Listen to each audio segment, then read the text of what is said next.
Hello, good morning. Welcome to the latest edition of the Believe in Duke podcast. I'm Steve Wiseman from the Raleigh News and Observer, the Duke beat writer for the paper, and I'm joined as always by Sheldon Williams, the landlord. We have a lot to talk about. We have a game to talk about in the ACC tournament. The Blue Devils played perhaps their best game of the season at the right time to win their seventh in a row, beat Pitt 96-69. Sheldon, just what were your initial thoughts on what you saw yesterday in the quarterfinals? Yeah, I mean, this is probably the best that we played, just coming out the gate, with, Flip having back-to-back threes. Unfortunately had like a little bit of a ankle issue, but, he Yep. wanted to come back in the game because, of like you playing way too well to start this game. Because, last game that they played against each other, he had 28 and I think 15 or something like Yeah. that. Yeah. So, he was already confident with that. But the game that was played yesterday, it was so unselfish, which led to the tournament record, 27 assists. Yep. But it was so unselfish with the way they were passing that ball. Like they was moving that thing around and people were spotting up, shooting wide open shots. It was kind of like, it felt like one of the old Duke teams where everybody was involved, everybody was touching it. I mean, this is the fifth game in a row where we had at least four starters with double figure points. Yeah.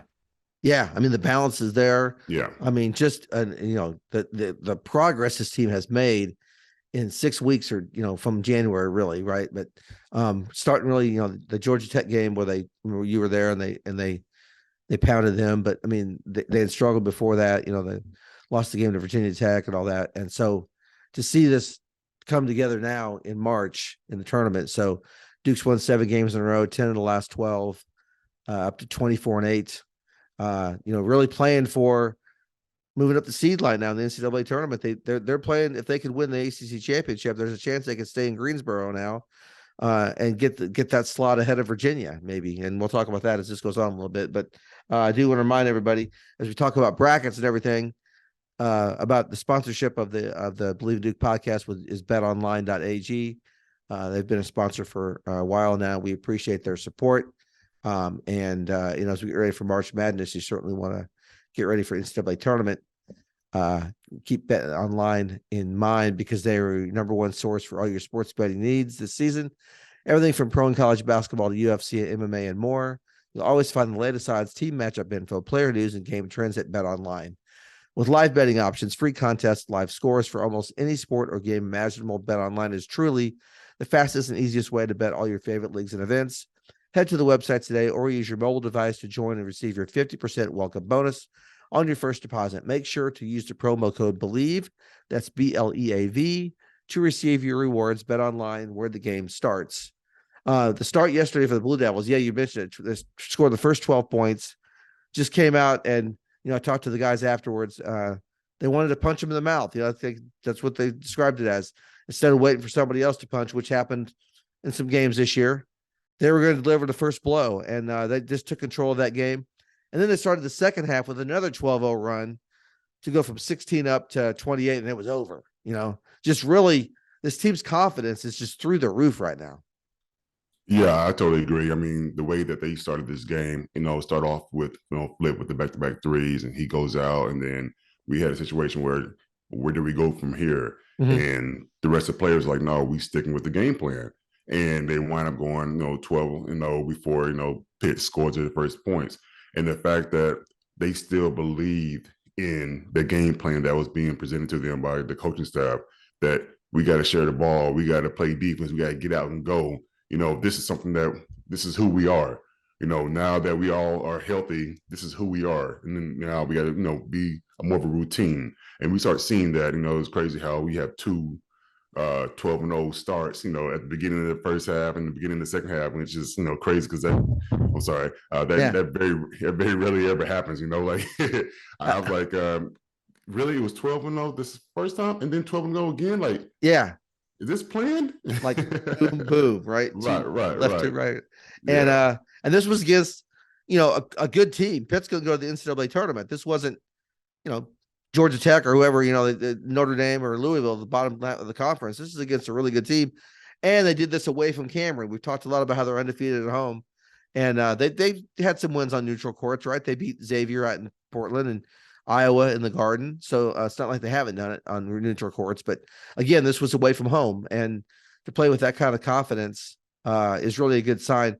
Jeff Capel, Pitt's coach, after the game mentioned that Duke's such a good rebounding team, and the first time they played, Duke had 24 offensive rebounds, and so that was a big concern for Capel, was we can't let that happen. So they tried to kind of collapse in the middle and have guys in the lane, and then Duke's nailing 3-pointers left and right, and he's like, look, when they're doing this, they can't, nobody's going to beat them. They're going to be hard to beat. And so that's the exciting thing too, is he had a plan. He obviously, Jeff knows kind of what John's going to do, right? I mean, there's some familiarity there for sure, and he still couldn't stop him. So, wow, that bodes well. Yeah, it definitely does. I mean, it was so many times this year we have said that we wish we can get both our offense and defense clicking at the same time. It was very rare that it was happening, but now that we put a game together from start to finish, it was crazy hearing that now that it makes sense, I guess, because Flip had 22 points and no rebounds. I was like, how do you go with no rebounds? Like, not even one. I mean, you're a big guy, it's you right with one, like that type thing. But he had no rebounds, and then he wound up, resting for majority of the game because he didn't play that much. I mean, he came in, then sat out for a little bit with the ankle injury, came back and missed his first shot. But then when he saw the basket go in underneath the layup, he hit another 3, and then he started going again. Yeah. And then, he wound up sitting out and resting his foot and everything because, still got, hopefully another 2 more days for us to play. Mm-hmm. But the fact that we had this this presence about us, like you said, you used the word confidence. I don't see anybody more confident outside of Flip than Proctor. Yes. He looks confident. This is his second time of his career having a double game. Yep. And I think he wound up having, I put it down, 11 points and 10 assists and only had 1 turnover. Right. As a team, we only had 8 turnovers as a team. Again. Another single-digit turnover game for us. So yeah, it's funny how it relates to our wins when we have single-digit turnovers and all of a sudden, and high assists, and all of a sudden look at our points, deficit between the opponent and our team. Yes. And the fact that, we wind up having a good game, we wind up beating by almost what?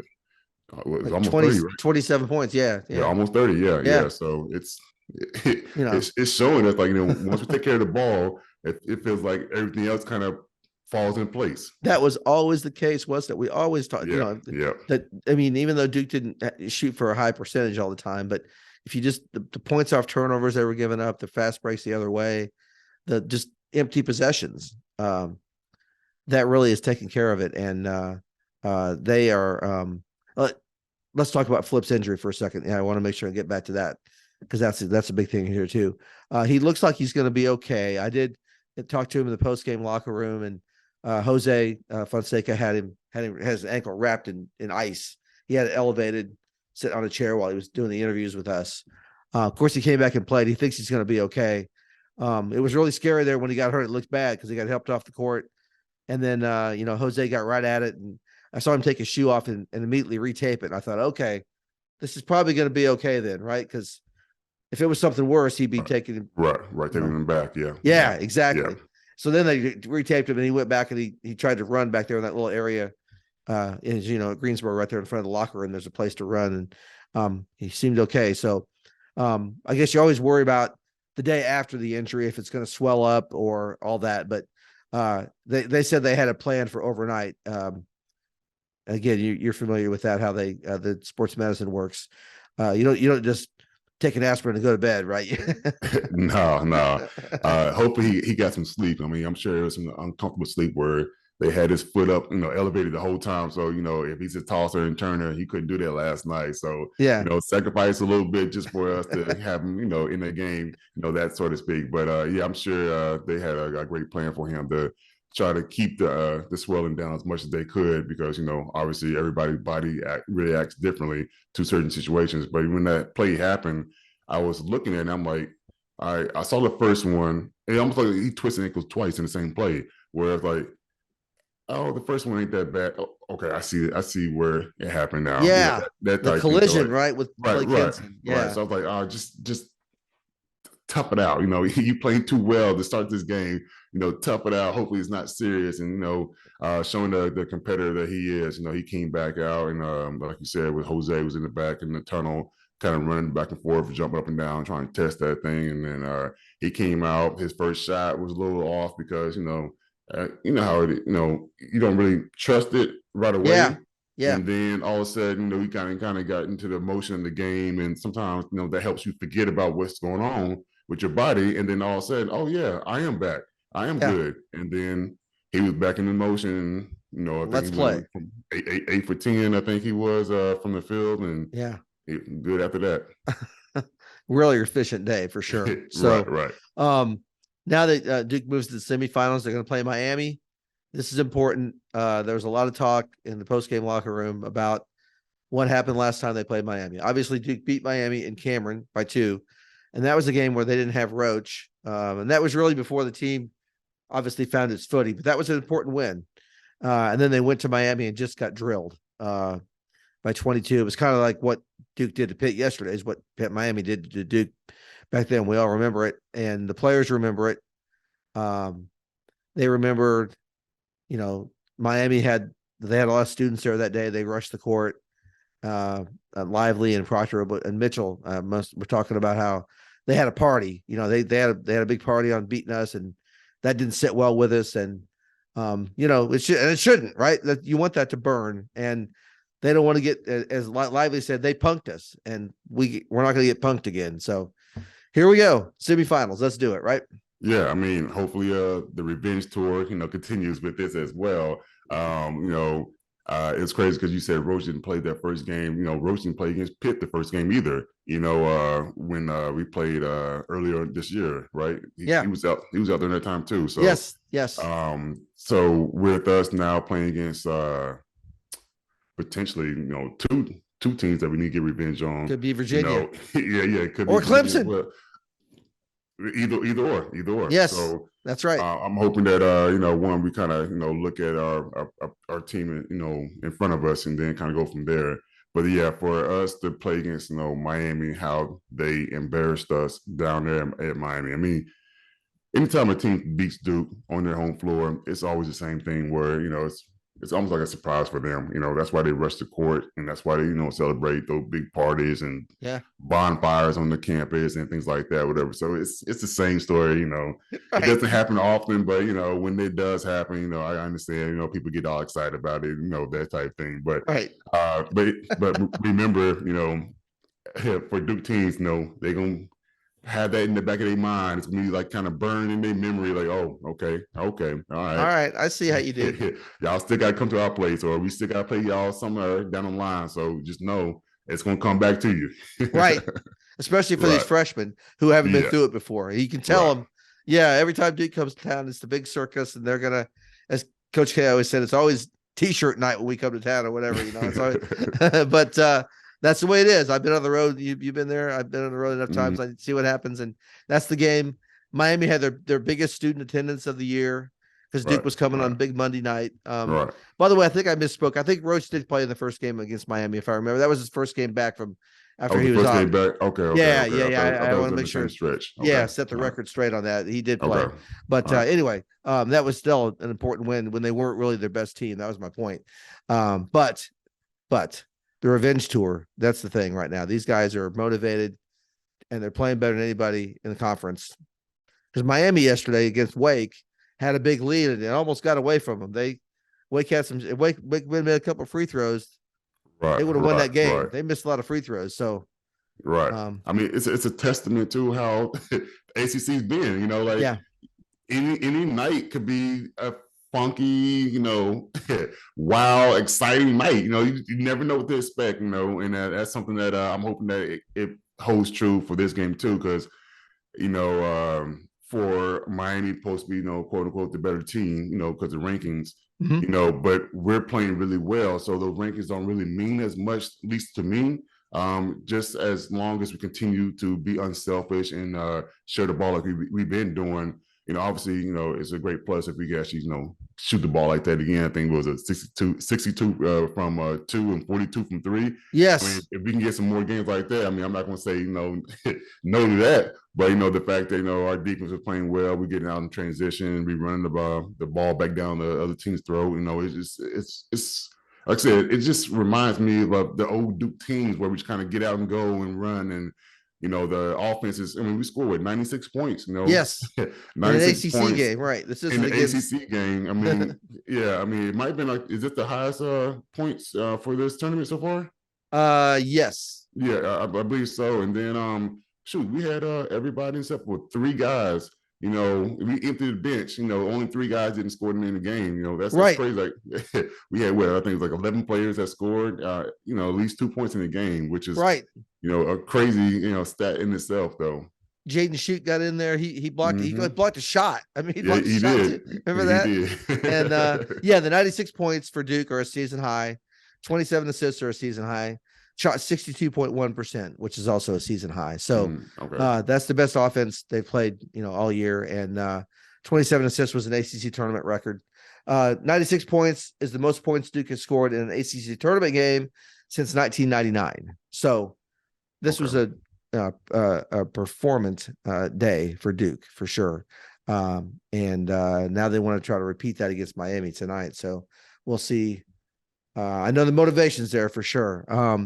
And looking at the bracket stuff, like as Duke tries to move up and, the goal obviously is to stay here at Greensboro for the first weekend. That's what you want. This morning, Duke moved up to number 19 in the latest NCAA net, which puts them right on the edge of maybe a 5 or a 4 seed, a 5 seed now. I guess they would be if they're 19, if the committee goes by that. And they're moving up. And there's some chatter here in Greensboro that if Duke can win the ACC championship and beat Virginia, they might move ahead of them. Virginia has kind of been slotted at Greensboro as one of the top seeds here, along with Tennessee is going to come from the other side. So if Duke can get past Virginia, maybe Duke can stay here. Virginia gets shipped out. So that would be nice to play here 2 weekends in a row, right? It's kind of like a second home court a little bit. Yeah, I mean, it'd be great. I mean, for us to actually play this weekend and actually win, and then come back next weekend. We already know the rims. We already know the locker room. We already know how the layout is. So it'd be kind of like another comfort level for us if we actually be able to do that versus going into a new gym, trying to learn the gym and how the ball works when they shoot the ball on different rims and things like that. So, but I mean, but first. Got to take care of Miami. First.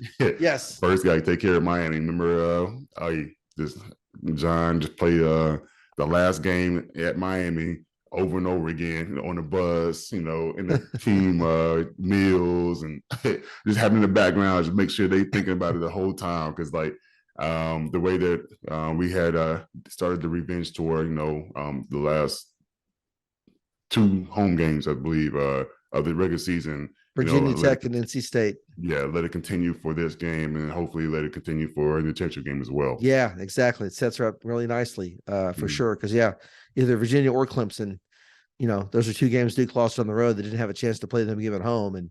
And as we talked before, when Duke loses a game, they normally win the next one against the team. Over the last, there's been 3 times they haven't, but every time it's been at Cameron, they've won. And this is not at Cameron, but it's close. So it's close. Yeah. We'll see that. All right. Well, good. That'll do it for this quick edition, talking about the ACC tournament and the big win over Pitt, set up the game with Miami. Hopefully, if Duke wins tonight, we'll have another edition tomorrow, setting up the ACC title game. So make sure and look for that. That'll be a special edition. And then then Sunday we'll be talking about brackets and everything, where Duke's going and all that. That's kind of our little schedule here, letting everybody know. We appreciate all of our regular listeners. We're gonna, again, this is some unusual time for posting things, but that's the way March is. We're gonna kind of go as the schedule. It's not the usual deal, so they're playing just about every day. So we're gonna try to share our insights with everybody and keep everybody up to date on the Blue Devils. So thanks everybody for listening. Have a great Friday, and enjoy the game tonight. And if things go well for Duke, we'll be joining you tomorrow. If not, we'll join you Sunday, and we'll talk about the brackets and where Duke's going. So thanks everybody for joining us on the Believe in Duke podcast, sponsored by betonline.ag. All right, let's go Duke.